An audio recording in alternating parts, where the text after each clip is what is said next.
ఇవాళ ఒక టాపిక్ చెప్పమంటారా మీకు? అందరూ ఫంక్షన్‌లోకి వెళ్తే రిటర్న్ గిఫ్ట్‌లు ఇచ్చారమ్మా. చూడండమ్మా, ఈ బ్లౌజ్ పీస్‌లు ఇచ్చారు. లేతే ఈ శ్రావణ మాసం వెళ్ళామని అందరూ యూట్యూబర్స్, ఇన్‌ఫ్లుయెన్సర్స్ తెగ చేస్తే లక్షల్లో వ్యూస్ వస్తాయి. ఏది పేరంటానికి వెళ్ళాం, ఫంక్షన్‌కి వెళ్ళాం, ఓణీల ఫంక్షన్‌కి వెళ్ళాం, లేకపోతే ఇంకో ఫంక్షన్‌కి వెళ్ళాం. ఇవాళ మీకు కూడా సర్ప్రైజ్‌గా రిటర్న్ గిఫ్ట్ చూపించమంటారా? ఈ మొక్క చూసారా ఎంత బాగుందో?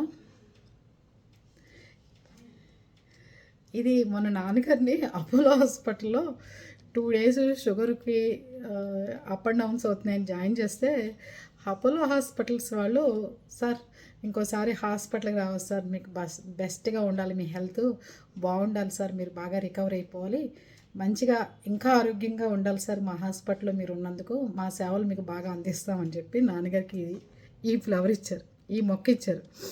దాంతోపాటు ఒక బొకే ఇచ్చారనమాట. అది పరిస్థితి. ఇది అపోలో హాస్పిటల్ వాళ్ళు. మెడికోర్ హాస్పిటల్ వాళ్ళు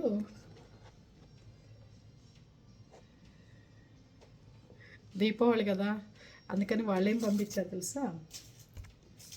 స్వీట్స్. మంచిగా అన్ని స్వీట్లు తినేసి చక్కగా షుగర్లు ఏమైనా పెంచుకున్నా, ఏమన్నా అప్ అండ్ డౌన్ అయినా బాగుంది కదా. బందర్ లడ్డు, సున్నుండలు, రవ్వ లడ్డు, కజ్జికాయ టైపు. ఇవి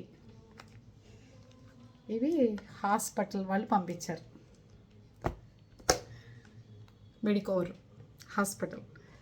ఇది వీడియో తీయడానికి ఏంటంటే రీజను, ఎప్పుడు హాస్పిటల్కి వెళ్ళి బిల్లు ఇచ్చేసేసి బాధపడుతూ ఏదో కోర్టులో ఓడిపోయిన వాళ్ళలాగా వస్తుంటాం. కానీ మీరు రామాకండ్రా బాబు అని ఆ బొకే ఇచ్చి, చక్కగా మొక్క ఇచ్చి, మీరు మంచిగా దీపావళి సెలబ్రేషన్ చేసుకోండి, మీ నోరు తీపి చేసుకోండి అని మెడికోవర్ వాళ్ళు హ్యాపీ కదండి. వాళ్ళు ఎంత బిల్లులు వేసినా మనం ఆనందం కోసం కొన్ని కొన్ని పనులు చేస్తున్నప్పుడు మనం చెప్పుకోవాలి కదా. ఏమంటారు?